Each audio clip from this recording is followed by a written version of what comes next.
We've studied quite a bit about victory over the last few weeks, including the study we did last week about manifesting the works of God in you. All of this relates to victory. We've seen quite a bit about how to stand our spiritual ground and not allow a defeated foe to trample us underfoot. It's a crucial lesson to learn how to stand and fight when it comes to spiritual battle and victory.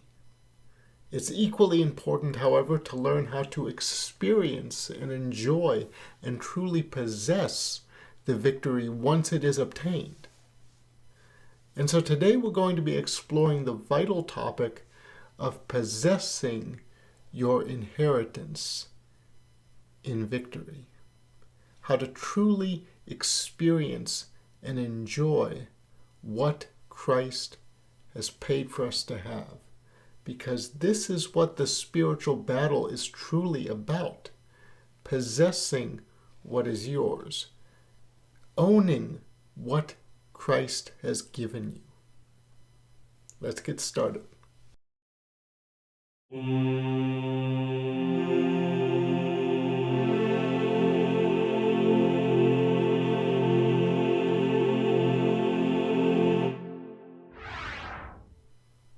Hi, I'm Jim.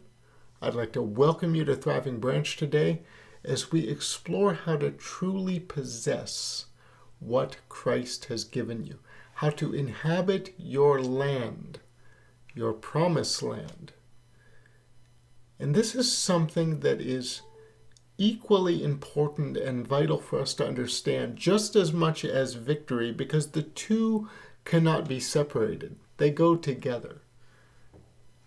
It's one thing to obtain spiritual victory, and we studied that, but it's entirely another thing to truly inhabit what you have been given, to truly possess what Christ has given you in that victory. And there are many people who obtain a level of victory, but they never enjoy it. They've been given a land, but they never inhabit it. And there are several places in Scripture that we could theoretically begin today as we explore this. But the best possible place to begin is Jesus' teaching about the uninhabited territory. And many of us are familiar with this parable, although we don't often discuss it. In this parable, in this story, Jesus describes a person as a house. And this house has an evil spirit in it, a spiritual squatter that needs to be removed. Yet something very interesting happens after the evil spirit is removed. And let's read the parable now. It's found in Matthew chapter 12, verses 43 through 45. Many fascinating details are found in this parable. Let's read now. Matthew chapter 12, verses 43 through 45. Read with me. Ready? 1, 2, read. When the unclean spirit is gone out of a man, he walks through dry places, seeking rest, and finds none. Then he said, I will return into my house from where I came out. And when he has come, he finds it empty, swept and garnished. Then goes he and takes with himself 7 other spirits more wicked than himself, and they enter in and dwell there. And the last state of that man is worse than the first. Even so shall it also be to this wicked generation. Let's spend some time now to analyze what Jesus says here. Jesus describes an evil spirit leaving a person, and the house, that person, is then cleaned up and nicely decorated. But Jesus also describes something else. The house is empty. When the Spirit returns, it finds the house empty. The evil spirit had left, but no other inhabitant occupied the newly vacant house. The result of the house being left uninhabited is that the squatter, the spiritual squatter, eventually returns with reinforcements. And Jesus says that the final state of that person is worse than the first, worse than the beginning. And the lesson that we can learn from the details in this account is that it is not enough. It is not enough to simply remove the squatters. But something must be put in the vacant place. Otherwise, the territory is free to be squatted all over again. We have to possess our spiritual land. It's not enough to just win the victory. And what we studied in those last series about victory is important, very important. But that's not all of what we need to know. It's not enough to simply have the victory. We have to possess the victory. We have to possess our spiritual land. The implications of not inhabiting your spiritual territory are massive. We see a good example of this regarding Israel in the Promised Land in Hebrews chapter 3, verse 19 through chapter 4, verse 10. A lot of people stop when they read this at Hebrews chapter 3, verse 19. They don't continue on to the next chapter. But you have to remember, the scriptures were not written originally in chapter and verse. They were written as letters. And Hebrews is all one letter. So let's read now Hebrews chapter 3, verse 19 through chapter 4, verse 10. And we're going to see something very interesting regarding inhabiting your spiritual territory, possessing your spiritual land. Read with me. Ready? 1, 2, read. So we see that they could not enter in because of unbelief. Let us therefore fear, lest a promise being left us of entering into his rest, any of you should seem to come short of it. For to us was the gospel preached as well as to them, but the word preached did not profit them, not being mixed with faith in them that heard it. For we which have believed do enter into rest, as he said, as I have sworn in my wrath, if they shall enter into my rest, although the works were finished from the foundation of the world. For he spoke in a certain place on the seventh day on this wise, and God did rest the seventh day from all his works. And in this place again, if they shall enter into my rest, seeing therefore it remains that some must enter therein, and they to whom it was first preached entered in not because of unbelief. Again, he limits a certain day, saying in David, today, after so long a time, as it is said, today if you will hear his voice, harden not your hearts. For if Joshua had given them rest, then would he not afterward have spoken of another day? There remains therefore a rest to the people of God. For he that is entered into his rest has also ceased from his own works, as God did from his. Now there is a lot there, and some of it might be a little confusing at first.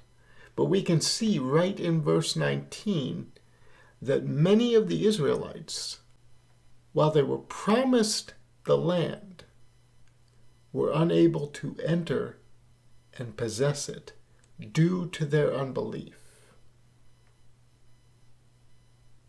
So we are clearly told that unbelief can stop us from entering and possessing our spiritual territory.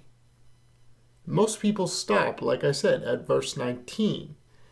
However, the thought does not end at chapter 3, verse 19. It continues on into chapter 4. And notice what verse 1 of chapter 4 says. Let us therefore fear, lest a promise being left us of entering into his rest, any of you should seem to come short of it.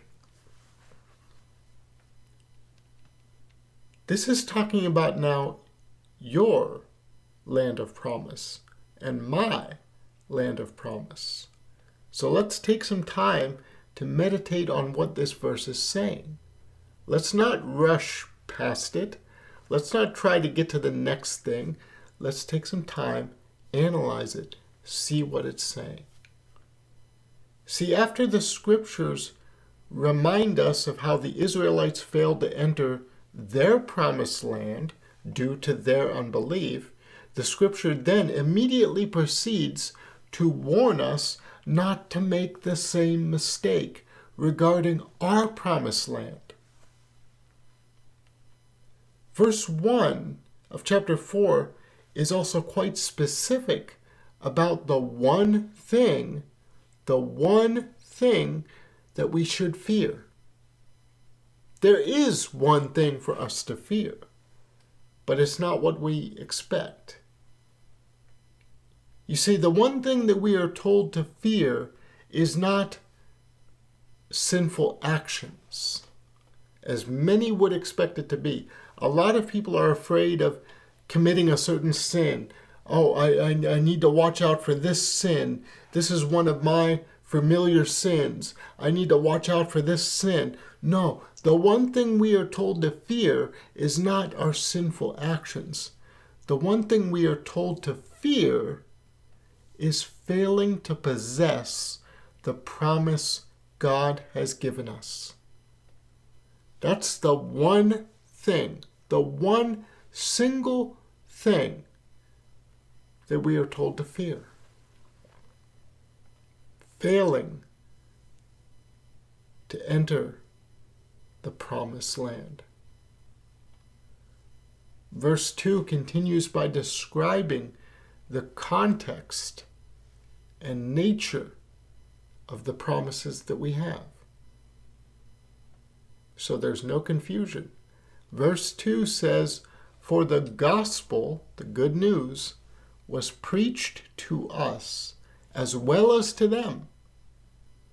But the word preached didn't profit them because it wasn't mixed with faith."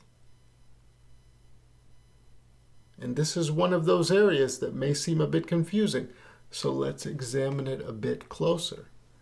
The scriptures are describing a scenario that led to a failure to enter a land that was already promised. It's crucial that we understand that basic fact as well.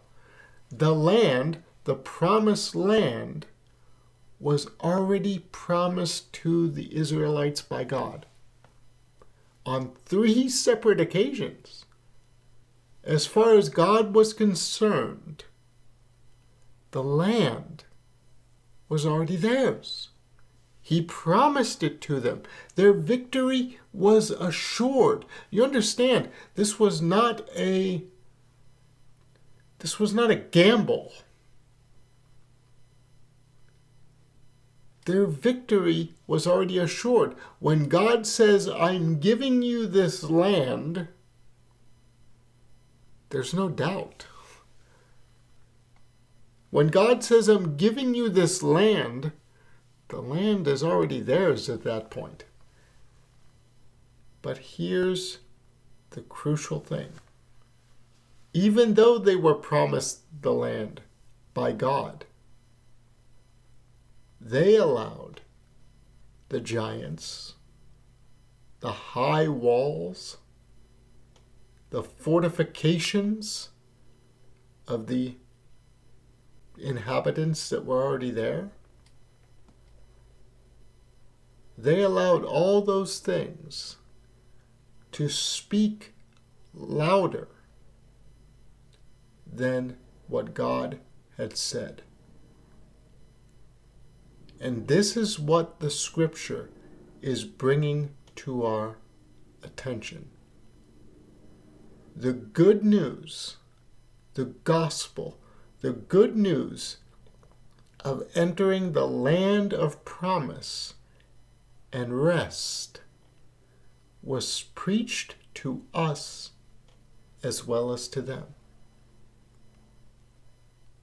They didn't mix it with faith.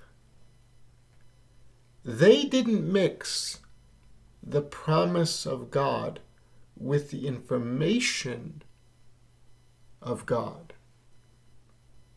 regarding the many things he had done for them in the past. Remember that they had just completed a long journey, the Exodus, where God had been continually merciful, gracious, completely reliable to them. If they had considered those facts, that information, in the light of the promise that they were given about the land that they were trying to enter, they would have been strengthened, they would have been encouraged, and they would have believed instead of shrinking back and falling away. The previous chapter, Hebrews chapter 3, verses 7 through 11, goes into detail expressing that very fact. This is how you possess the promises of God today. Verses 9 and 10 of Hebrews chapter 4 encourages us to not leave our promised land uninhabited. Verse 9 says, there remains a rest for the people of God. And that statement is significant because it directly contrasts with the account of the Israelites. It directly contrasts with the account of the Israelites. As verses 6 through 8 describe, as great as Joshua was during that time, and he was great, he was not the one to bring ultimate, everlasting rest. That distinction belongs to Jesus Christ alone. He is the one who brings everlasting, eternal rest. So today, if you hear the voice of Jesus Christ, if you hear the good news of what he has done, if you hear the good news of his character, his goodness, his mercy, do not harden your hearts as they did in the wilderness. That's what the verse says. Today, if you hear his voice, do not harden your heart as they did in the wilderness. They had continual demonstrations of God's mercy, his goodness, his provision, his protection, and they constantly doubted and complained, and ultimately none of that had any effect on their entering the land. They still were afraid, they still doubted, and they ultimately chose not to enter. Remember that even though they had the promise of God guaranteeing their victory, they failed to enter because they failed to mix that promise from God with what they knew of God.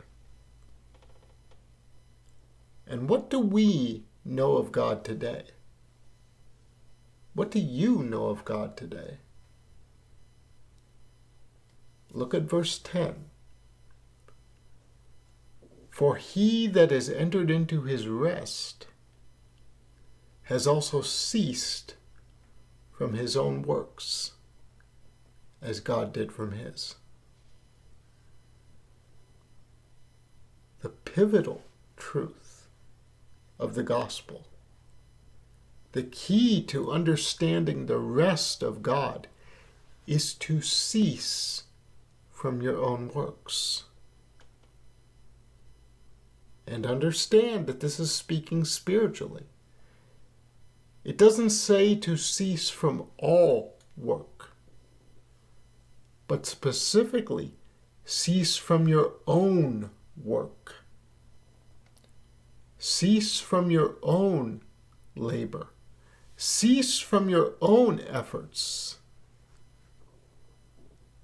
And this isn't an accidental tautology here. It's a specific detail. The verse is saying to stop trying to do things in your own strength and effort. Stop trying to earn the rest and the blessings of God by your own hand and your own power, because you have none. Cease from your own works and let the work of God be enough. I'm going to say that again. Cease from your own works and let the work of God be enough.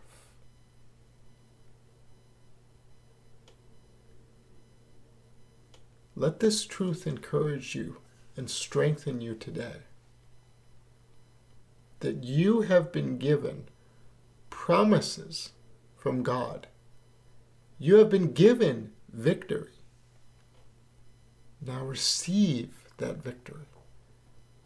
Mix the promises of God with the faith of God that you have, and inhabit your promised land today.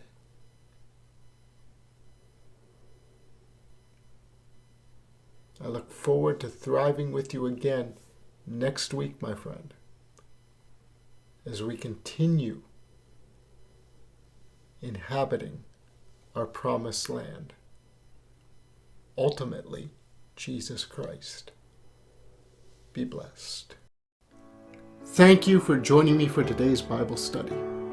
If you enjoyed this video, please give it a thumbs up and share it with others. And be sure to subscribe and click the notification bell so that you never miss a video. I also invite you to check out ThrivingBranch.com, where you'll find a lot more information and resources on the gospel of Jesus Christ.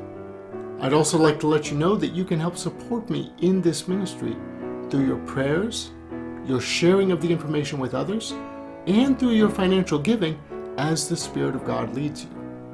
Regardless of which way you choose, I want you to know that every single prayer, every single share, and every single financial gift is appreciated and really does help me in this ministry. I want to thank you again for your continued support, and be blessed.